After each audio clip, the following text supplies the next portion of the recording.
I want to touch on the Pac-12 and the Mountain West race to 8 here before we get into the pretenders and continues part of this, because this is a slow news week because the games that we're going to watch this weekend, and we will watch them, are not great.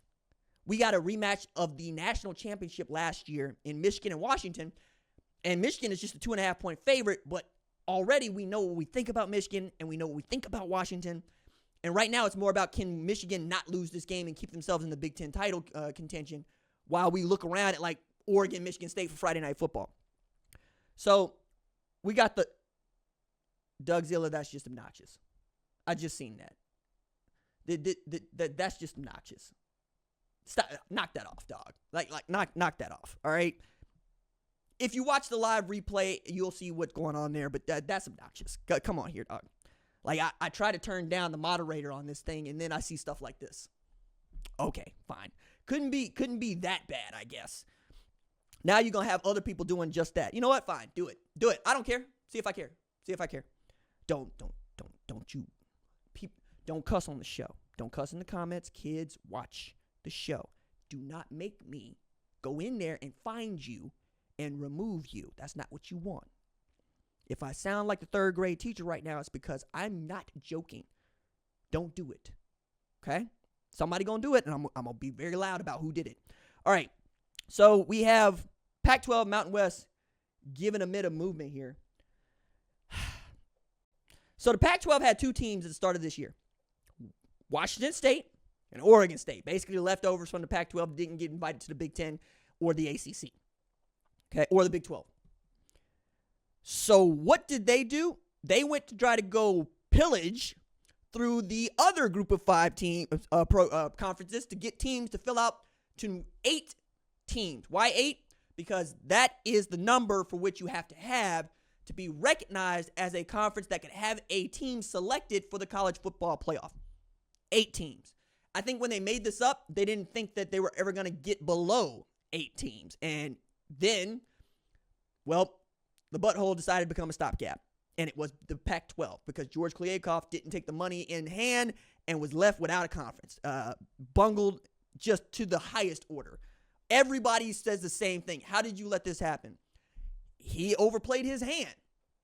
That's how.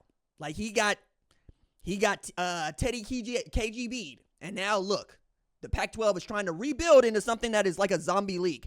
So now we're up to Washington State, Oregon State, Fresno State, Colorado State, Boise State, San Diego State, Utah State, and now Gonzaga, which is a really interesting ad because Gonzaga does not have a football team. Not one that would play in the Pac-12, but it does get you to a 7th school, which is a great way of finding out what the market inefficiency is, seeing the strategy, and exploiting it.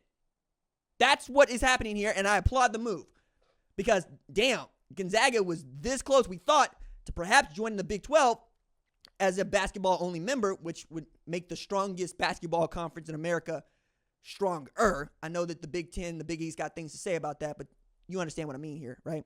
It's really good addition no matter who would get Gonzaga.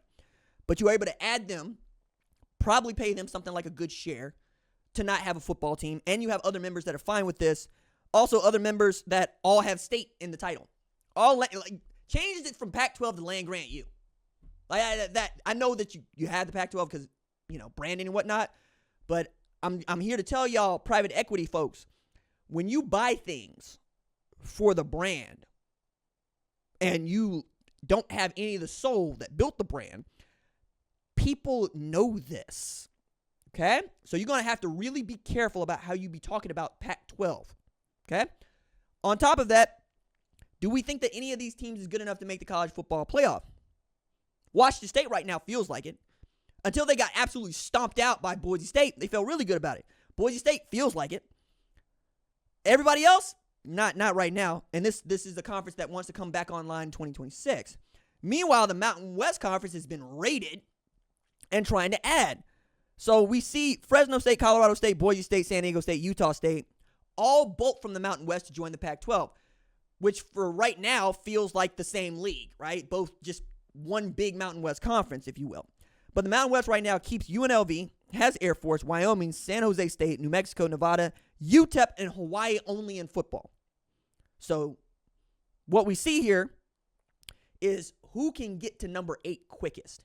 Because as soon as you get to 8, you get to throw your hat in the ring in 2026. And if we go to 16 teams, you're probably going to get one of those teams in being your conference champ.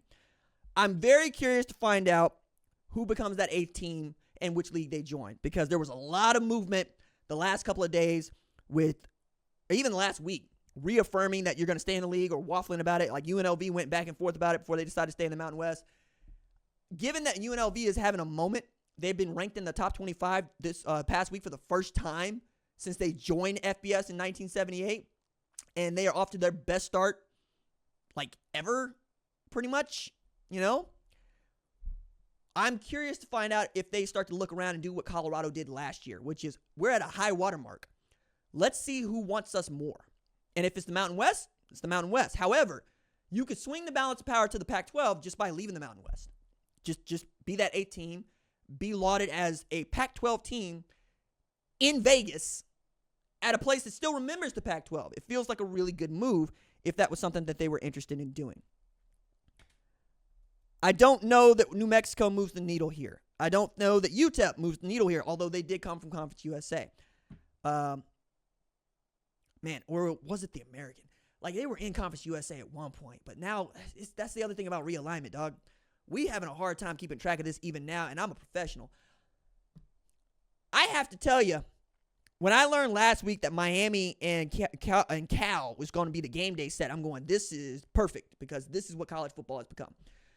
We're going to Berkeley for the first time because it's an ACC game that features a good Cal team and an undefeated Miami team, which would normally be the kind of non-conference fair that everybody be like, oh, yeah, that's cute. I like that. You know, that's worthwhile. But that's a conference game now, which just feels weird. Just like Ohio State, Oregon will be next week. Just like Kansas State, Colorado, which once was, will be again next week. And on we go down the line.